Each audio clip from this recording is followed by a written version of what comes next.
Halo kawans, kembali lagi sama Kak Erni di segmen kriminologi.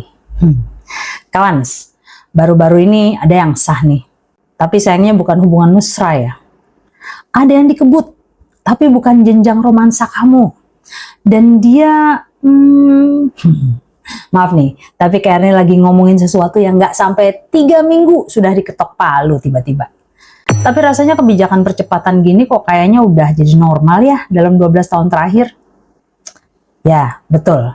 Pastinya kalian udah sempat dengar ya tentang pengesahan rancangan Undang-Undang Polri menjadi Undang-Undang. RUU ini merupakan revisi dari UU nomor 2 tahun 2002 tentang Kepolisian Negara Republik Indonesia. Alasan pembaruan UU ini katanya demi meningkatkan profesionalisme Polri dalam menjalankan tugasnya.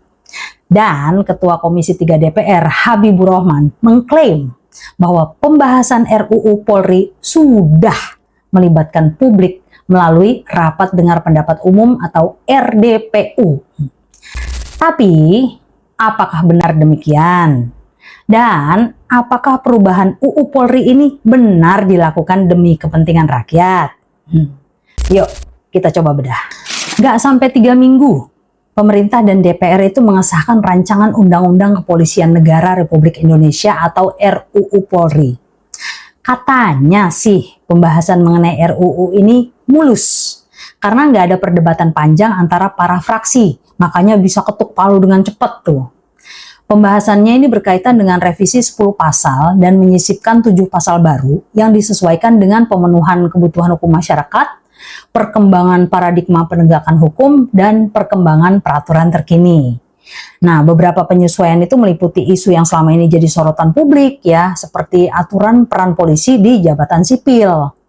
Dalam RUU ini, pengaturan soal penugasan polisi dalam jabatan manajerial atau non-manajerial di luar organisasi Polri selama masih berkaitan dengan fungsi kepolisian atau diminta oleh kementerian lembaga atau KL terkait untuk kebutuhan keahlian kepolisian itu dibuat lebih longgar tuh melalui pasal 28A.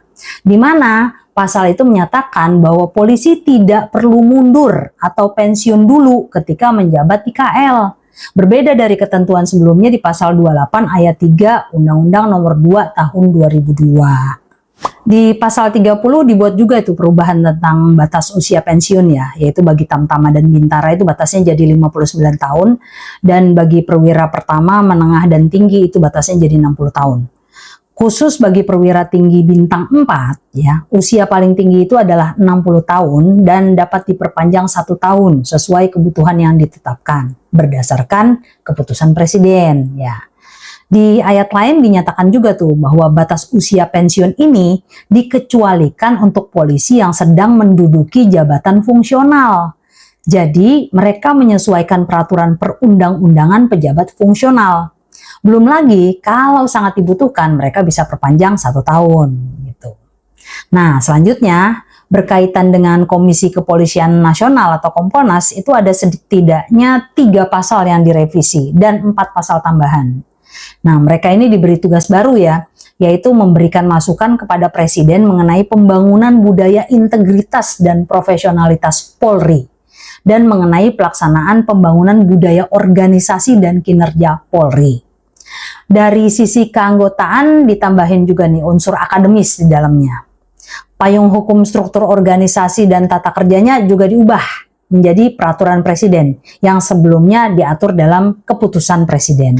Di luar dari 3 poin tadi ya, peran polisi di jabatan sipil, perubahan usia pensiun, dan revisi terkait Kompolnas, perubahan lain juga dilakukan tuh terhadap pasal mengenai sistem pengawasan Polri, kurikulum penyelenggaraan dan pembinaan pendidikan profesi Polri, pemberian tugas dan tanggung jawab baru untuk Kapolri maupun anggota Polri, serta terkait pelaksanaan tugas dan wewenang anggota Polri dalam keadaan mendesak yang mengancam keselamatan gitu.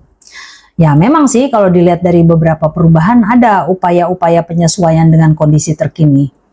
Tapi apakah karena demikian semua fraksi itu pasti langsung setuju dan sah gitu? Nah, Salam 2026A dalam artikel kompas.id itu memberitakan ya bahwa rapat kerja pembahasan RUU ini itu hanya berlangsung sekitar 10 menit Tidak ada pembacaan mini atau sikap dari setiap fraksi dahulu sebelumnya. Dan proses ini berbeda dengan pembahasan RUU mayoritas. Jadi setiap fraksi itu hanya ditanya setuju atau tidak. Setelah semua setuju, pembahasan ini dilanjut ke tingkat kedua tuh, yaitu pengambilan keputusan terkait apakah setuju RUU ini jadi UU ya di rapat paripurna DPR tuh. Dan sama, nggak ada fraksi yang menyatakan keberatan. Begitu pula dengan pihak pemerintah yang diwakili oleh Wakil Menteri Hukum Edward Omar Syarif Hiyarij ya. Lalu ya sudah, sahlah RUU ini menjadi UU. Kalau dari klaimnya Habibur Rahman selaku Ketua Komisi 3 DPR saat menyampaikan laporan kerja, partisipasi publik ini juga sudah dilibatkan ya dalam pembahasannya. Di antaranya dari mulai RUU Polri ini dibahas di DPR pada tanggal 25 Mei lalu. Komisi 3 DPR juga sudah menyelenggarakan kurang lebih 12 RDPU ya. Mereka juga menampung masukan dari 15 ahli, 6 kelompok masyarakat, dan 3 kelompok mahasiswa, serta melakukan kunjungan ke 12 provinsi untuk menyerap masukan ya. Tapi tetap aja kan, pertanyaannya apakah naskah akademik dan draftnya itu sudah dibuka secara transparan ke publik ya? Nah, kalau dari pendapatnya Direktur Eksekutif Amnesty International Indonesia, Usman Hamid, pengesahan RUU Polri ini dinilai ugal-ugalan. Ya wajar ya, karena hanya memakan waktu 5 hari untuk disahkan di rapat paripurna sejak daftar inventarisasi masalah atau DIM-nya itu diserahkan oleh pemerintah. Padahal masyarakat kan sudah sejak lama tuh menuntut adanya reformasi Polri secara komprehensif, melihat semakin maraknya pelanggaran HAM dan impunitas aparat penegak hukum yang terjadi dengan aparat kepolisian itu sebagai oknumnya. Dan pola legislasi ngebut ini seperti Karni bilang tadi, malah seperti mengulang praktik-praktik bermasalah sebelumnya, seperti revisi UU TNI, UU KPK, UU KUHAP, dan UU Cipta Kerja. Jadinya seolah malah ingin menggelar karpet merah gitu untuk kepentingan pihak tertentu, dan dikhawatirkan itu akan mengarah kepada otoritarianisme. Apalagi dengan adanya perubahan substansi nih terkait perluasan perizinan anggota Polri aktif untuk menduduki jabatan sipil di KL tanpa harus mundur atau pensiun, kan semakin dicurigai keputusannya tuh. Usman Hamid menyampaikan bahwa keputusan ini merusak sistem merit dan jenjang karir aparatur sipil negara atau ASN, serta mengkhianati amanat reformasi yang secara tegas membatasi pelibatan otoritas pertahanan dan keamanan dalam urusan sipil. Pengabaian RUU Polri terhadap putusan ketetapan MPR atau TAP MPR maupun putusan Mahkamah Konstitusi atau MK nomor 114 PUU 23/2025 mengenai keharusan untuk pensiun dulu itu memperlihatkan tendensi untuk menyetir alat negara sebagai penopang kekuasaan.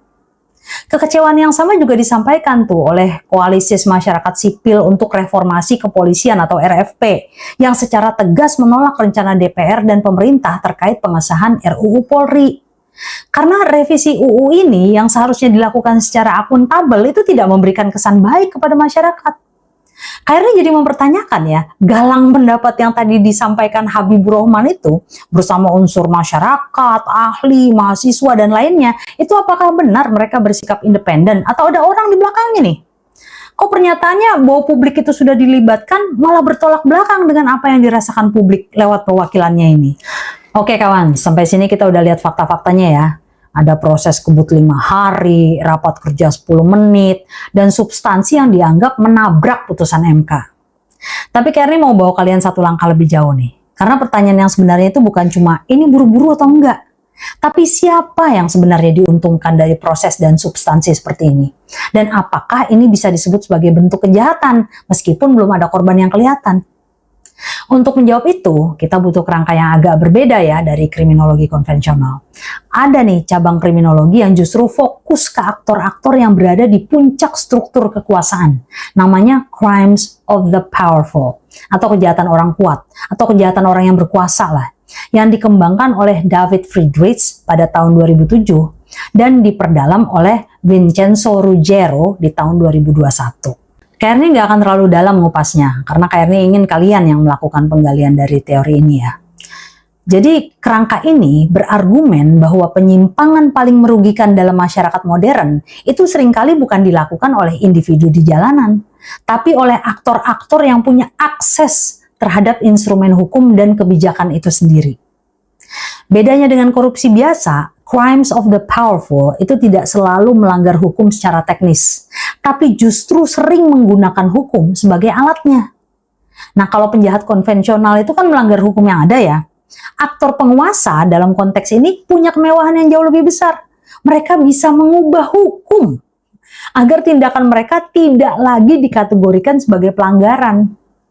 Nah, proses legislasi yang kita bahas tadi, yang minim deliberasi, minim keterbukaan draft, dan terburu-buru, itu masuk dalam pola ini. Yaitu soal bagaimana kekuasaan untuk membuat hukum itu sendiri dipakai untuk mengamankan kepentingan kelompok tertentu. Sekarang, kalau crimes of the powerful itu menjawab pertanyaan siapa dan mengapa, ada satu lagi nih pertanyaan yang lebih mengganggu. Kalau prosesnya legal, disahkan DPR, ditandatangani pemerintah, kenapa ini masih bisa disebut bermasalah? Nah, disinilah kerangka State Organized Crime dari William Chambliss 1989 itu jadi sangat relevan. Chambliss mendefinisikan State Organized Crime sebagai tindakan yang dilakukan oleh agen-agen negara atas nama negara yang sebenarnya melanggar hukum negara itu sendiri, baik hukum domestik maupun komitmen hukum yang lebih tinggi. Yang membuat kerangka ini menarik itu adalah kejahatan ini tidak butuh ilegalitas dalam arti yang biasa kita pahami. Justru titik kritisnya ada pada kontradiksi antara legalitas formal dan substansi hukum yang lebih tinggi. Dan di kasus RUU Polri ini kita punya contoh yang sangat konkret tuh. Ketika Usman Hamid menyebut adanya pengabaian terhadap TAP MPR dan putusan MK nomor 114 PUU 23/2025 soal keharusan pensiun sebelum menjabat di KL. Itu justru memperlihatkan bagaimana sebuah produk hukum baru bisa lahir secara sah prosedural, tapi bertentangan dengan putusan yang seharusnya mengikat. Chambliss akan bilang ini bukan soal DPR melanggar hukum pidana, tapi soal negara lewat instrumen legislatifnya sendiri menciptakan norma baru yang bertentangan dengan norma hukum yang lebih tinggi yang sudah ada. Dan karena pelakunya itu adalah negara itu sendiri, mekanisme akuntabilitas biasa seperti pengadilan atau penegakan hukum ya jadi sulit diterapkan. Coba, siapa yang akan menindak negara kalau negara sendiri yang membuat aturannya? Pertanyaan berikutnya, kalau kita sudah tahu nih siapa dan kontradiksinya di mana, adalah bagaimana sebenarnya pasal-pasal baru ini membuka ruang untuk terjadinya penyalahgunaan. Nah, untuk ini kita pinjam kerangka nih dari masing-masing Diane Vaughan 1999 dan Maurice Punch 1996 yang mengadaptasi routine activity theory ke level organisasi. Ingat kan formula klasik routine activity theory di mana kejahatan itu terjadi kalau ada motivated offender, suitable target, dan absence of capable guardian. Nah, Vaughan dan Punch ini bilang formula ini juga berlaku di level institusi, bukan cuma individu di jalanan. Nah, sekarang coba kita petakan ke pasal-pasal yang sudah kita bahas tadi ya. Pasal 28A yang melonggarkan aturan jabatan sipil tanpa harus pensiun dulu. Itu menciptakan suitable target, yaitu posisi-posisi strategis di KL yang sekarang bisa diisi anggota Polri aktif tanpa kehilangan status kepolisiannya. Lalu perubahan batas usia pensiun di pasal 30, yang fleksibel dan bisa diperpanjang berdasarkan keputusan presiden, itu memperluas jendela waktu bagi opportunity tersebut untuk dimanfaatkan. Dan yang paling penting, absence of capable guardian-nya. Kompolnas yang seharusnya menjadi pengawas, di RUU ini cuma diberi tugas tambahan untuk memberikan masukan kepada presiden, bukan kewenangan pengawasan yang mengikat. Dan payung hukum struktur organisasinya itu diturunkan dari keputusan presiden ke peraturan presiden, yang notabene lebih mudah diubah tanpa proses politik yang berat. Jadi kalau kita pakai logika Vaughan dan Punch, ini bukan soal menuduh ada niat jahat dari hari pertama ya, ini soal struktur peluang yang didesain ulang, di mana kombinasi antara target yang makin terbuka dan pengawasan yang makin longgar itu menciptakan kondisi yang secara organisasional siap untuk dimanfaatkan oleh siapapun yang punya akses dan motivasi untuk itu. Nah, ini nih yang sering jadi pertanyaan orang. Tapi kan belum ada yang kebukti nyalahgunain ini, jadi kenapa udah heboh duluan sih? Nah, pertanyaan ini wajar sih, tapi justru disinilah kerangka terakhir kita, zimiology, jadi penting. Semiologi yang dikonsepkan oleh Paddy Hilliard dan Steve Toombs 2007 dan dikembangkan melalui buku From Social Harm to Semiology oleh Canning, Toombs, dan Hilliard 2023 itu mengajukan pergeseran fundamental. Daripada bertanya apakah ini melanggar hukum pidana, semiologi itu bertanya apakah ini menimbulkan harm terhadap masyarakat, terlepas dari apakah harm itu sudah terwujud dalam kasus konkret atau masih berupa potensi struktural. Semiology itu memberi kita izin metodologis untuk menganalisis sesuatu sebelum ada korban yang bisa ditunjuk.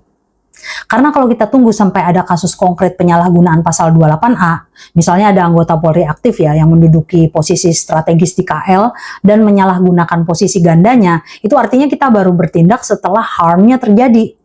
Padahal menurut Usman Hamid dan Koalisi Masyarakat Sipil untuk Reformasi Kepolisian, harmnya itu sudah ada dari sekarang. Dalam bentuk erosi sistem merit ASN, pengaburan batas sipil militer kepolisian, dan presiden bahwa putusan MK itu bisa dilangkahi lewat legislasi baru. Ketiga hal ini adalah harm struktural tuh, bukan harm yang menunggu pelaku dan korban spesifik. Dan semiologi bilang harm jenis ini sama validnya untuk dianalisis secara kriminologis karena dampaknya menyebar ke seluruh sistem, bukan cuma ke individu tertentu. Sekarang coba kita rangkai semuanya jadi satu pemahaman utuh ya. Crimes of the powerful itu menjawab pertanyaan siapa dan mengapa, yaitu aktor-aktor di DPR dan pemerintah dengan akses terhadap proses legislasi itu sendiri menggunakan kewenangan itu untuk menghasilkan produk hukum yang menguntungkan kepentingan institusional tertentu dengan minim deliberasi dan minim transparansi draft ke publik. State organized crime itu menjawab di mana letak kontradiksinya, yaitu proses ini sah secara prosedural, DPR setuju, pemerintah setuju, tapi substansinya berkontradiksi dengan TAP MPR dan putusan MK 114 PUU 23 2025 yang menciptakan situasi di mana negara sendiri yang menabrak batasan yang sudah ditetapkan untuk dirinya sendiri. Lalu adaptasi routine activity theory pada tingkat institusional itu menjawab bagaimana ruang penyalahgunaan itu terbentuk, yaitu pasal 28A dan pasal 30 yang memperluas target yang bisa diakses. Sementara revisi soal Kompolnas dan perubahan payung hukum struktur organisasi itu melemahkan capable guardian yang seharusnya mengawasi. Dan terakhir, semiology itu menjawab kenapa kita boleh, bahkan perlu membahas semua ini sekarang, bukan nanti. Karena harmnya itu bukan menunggu di masa depan, tapi sudah ada di hari ini dalam bentuk erosi kepercayaan publik, hukum yang dilangkahi, dan sistem checks and balances yang menipis. Pola legislasi kebut seperti ini, jadi Kearney sebut legislasi kebut gitu ya. Sama seperti yang terjadi pada revisi UU TNI, UU KPK, UU KUHAP, dan UU Cipta Kerja itu bukan kejadian yang berdiri sendiri ya. Kalau kita pakai keempat kerangka ini bersamaan, yang kita lihat itu bukan cuma RUU ini buru-buru, tapi sebuah pola institusional yang berulang, di mana kekuasaan legislasi itu dipakai untuk memperluas opportunity structure bagi kelompok tertentu, dengan biaya berupa erosi sistem checks and balances yang seharusnya melindungi kepentingan publik. Pertanyaannya bukan lagi apakah ini akan disalahgunakan, tapi kondisi apa yang sudah diciptakan hari ini yang membuat penyalahgunaan di masa depan akan menjadi lebih mudah untuk dilakukan daripada sebelumnya. Pada akhirnya menurut Kearney, kriminologi dan analisis kebijakan hukum itu hadir bukan untuk sekedar mengkritik ya, tapi untuk memetakan risiko agar kita tidak abai terhadap masa depan negara ini. Dan masa depan negara ini adalah sebuah pertanyaan besar yang jawabannya ada di tangan kita semua sebagai masyarakat sipil. Seperti biasa, Kearney melempar teori-teori yang sekiranya tepat ya untuk memandang kasus ini dari berbagai sisi. Kalian bisa memilah teori yang Kearney ajukan atau cari teori lain yang juga tepat untuk jadi pisau analisis kalian, baik dalam studi kriminologi atau studi lain. Nah, khusus untuk anak krim, tentukan kalian mau bicara dari sisi objek kriminologi yang mana? Apakah dari sisi kejahatan, pelaku, reaksi sosial, atau korbannya? Itu. Ya, semoga aja kali ini banyak yang nonton ya. Soalnya beberapa kali konten Kak Erni soal coklat nggak naik-naik tuh. Yang menarik aja buat aku, kalau konten yang diskusi akademis itu jelas-jelas akan menarik karena membahas unsur aparat tertentu, kok malah sedikit banget yang nonton gitu. Padahal di video yang lain yang nggak membahas coklat, ya masih lumayan lah. Kom Diji, tolong info dong, kenapa tuh? Tapi nggak apa-apa. Perjuangan itu kan nggak harus didengar sekarang ya. Harapannya itu di masa depan, orang bisa melihat pemikiran Kak Erni ini dan mengakuinya sebagai acuan akademis yang patut disitasi. Amin.